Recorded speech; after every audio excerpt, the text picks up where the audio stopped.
And we're back. All right. Cate Stillman and Donna Skoglund on Awake Living. So I always get caught off guard, and then I have to remember what I was. You have to recalibrate. You were talking about low self-worth. You were talking about low self-worth and What's dharma and wanting more. yeah? So how do you transition from feeling like, because when I talk to these people that are stuck in their lives, and I can see the root of it is low self-worth, and I come back to that video with Marissa Peer about I am enough, like the Yes. whole right, I am not enough all over the place, and I was Yes. thinking, is that really enough to write I am enough? Like, is it Yeah. really that effective just to like imprint that continuously? I mean, maybe it is, because I don't have I think I'm able to, like you, I have pretty good confidence, and I execute and I get stuff done. So how do you make that shift?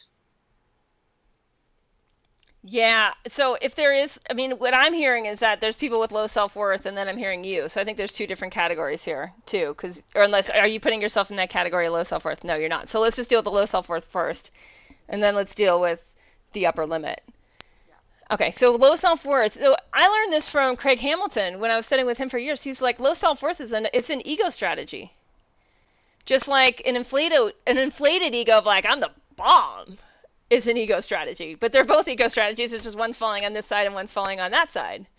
And both of those, like, what does the ego do? According to the system of yoga, is it's super effective in individuation, right? It's like it's what makes you and me different, which enables us to do our different dharmas and act in the world and experience what we're experiencing. And at some point, it can really get in the way of that I am enough, of like the universal experience of just beingness is there's more than enough in the ground of being. Like there's more than you could ever, there's more, like the tantric yogis are like, there's more bliss than you can even handle, right? And so that's where that I am enough, it has to work its way into the core experience of the person. It's what Embody Thrive, that book we call Easeful Living, where we start to just get out of our own way, where we're just not allowing the contraction, that reptilian like contraction, to be our modus operandi, like just how we wake up, what we do. So as yogis, we do these practices because we assume we wake up in contraction, right? Anyone on a semi-advanced yoga practice, or like you get to a point in your enlightenment studies where you're like, oh, I'm not exempt, right? And we have enough self-awareness to see, like, we wake up and we start to see the real. And you're like, oh, what's on the real today? And you're like, okay, I'm going to change channels into that big picture, into that I am enough, into like, how is consciousness trying to evolve through me? Like, how can I just let go of all of who I have been in the past and see what's trying to happen through me today? Those are things that I use, and that helps me get out of my own way. And we have to want it. Yeah. Yeah. So maybe. So let me just say in there, it's a spiritual evolution. You've got to care more about what that experience is than in perpetuating your past. So for a lot of people that have low self-worth, like someone that's coming to mind immediately, like she's got victim mentality issues that even though she's done a ton of work, but they sabotage her at like the least suspecting moments, and like just like pull the rug out from under, and she's like right back face down, feeling sorry, like literally feeling sorry for herself. Yeah. And like, oh, why me? How did this happen to me? You know? Yeah. Yeah. And well, that reminds me of the podcast you did. Oh, I can't remember her name. The Indian woman who talked about Dharma. Oh, yeah. I'm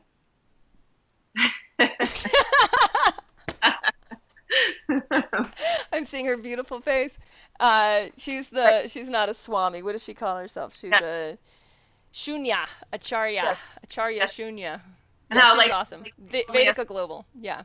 only a small percentage of people really, and that was I was like, wow, okay, so that's reality. That Yeah. it's maybe just not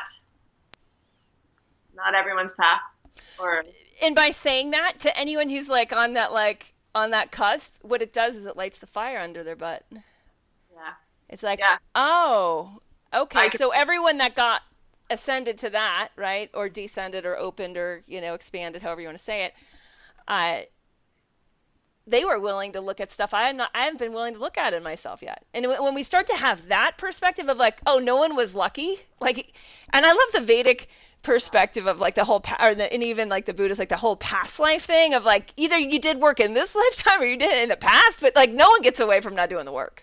yeah, The work yeah, just has to be done. yeah, yeah. No, totally. So that is definitely a different reframing, because when you recognize that you have something or you have that gift, then you have a responsibility to that gift and to stepping up and getting out of your own way. And, even if you have just a little bit and like just the inkling that like, yeah, I am capable of more and I know I can do more. And like, I just recognizing, a lot of this is just having the awareness of how we sabotage ourselves and how we impose upper limit like problems on ourselves, and seeing them, naming them, and then yeah, then the next thing is reframing, I guess, changing the perspective. Yep. And what I'm experiencing is at like greater levels of responsibility, greater levels of impact, like the little frictiony shadow issues. They have like a tripwire where like you can get away with something to a certain point and kind of kid yourself. Yeah. Right? But then at a certain level, and this is I think where this upper limit problem really comes in, at a certain level a tripwire comes in and it blows that little thing way up. Yeah. And now you got to look at your stuff like you never have, and it hurts, or in my experience it's like it is like, oh, because it doesn't just hurt because of the situation that caused the tripwire, and usually that's like there's personal conflict. Usually it's like, for me, it's like I said something I didn't really mean, but I didn't really think, but there was an energetic gunk that I didn't really process, that then I said the thing that like caused this big explosion. Yeah. Right? And then I'm like, oh, I got to really deal with like what actually all that gunk and goo that was that lack of clarity. That's like part of my shadow issue now, like blown up. Yeah. And if I can do that, and if I can really look and like, what can I learn from this, with just take full responsibility of like, I caused this situation to happen, even if it takes two to tango. And this is where I feel like in the Big Leap he's so good at, Gay Hendricks is just so good at being like, if you take 100% responsibility for everything that happens in your relationships, and the other person, they can choose to do that too or not, and it doesn't matter because you do, then you can learn, and then you clear up that stuff so it doesn't keep tripwiring you. And then when you do, you are different. Yeah. Like you are truly a more expanded, more integrated, more functional version of yourself, and you know it. And you start to see, you're like, oh, there's that tripwire that used to fuck me up. Oops. And minute 8:32, and it doesn't anymore, because you're just like, I see you guys are like laying those tripwires, but we can't do that anymore. This is what we're gonna do instead, and you're able to lead in a highly functional way, and that's where all those like little annoying things we do that annoy other people, those are all our tripwires, and they're all, if we keep stepping up into Dharma, they will keep becoming exposed and Yeah. I think that part of the book, the relationship and the arguments about each person, or the argument as being a race to occupy the victim position in the argument. That was like, when I read that, I was like, whoa, like that was so big. So that was probably the biggest like aha for me in the book. So let's tie this back to self-worth then. Right? Right. Yeah, because you're basically, admitting that you're wronged, or like that it's the outside affecting you, and that you have no, it's not, you have no say in it, or it's not your problem or responsibility. And I think it's so big, like what you were saying, of just anything that happens it's always an opportunity. It's always a way to learn something, and, learn from our mistakes and the things that didn't go the way we planned. And it's to have that as a habit, I think is so valuable.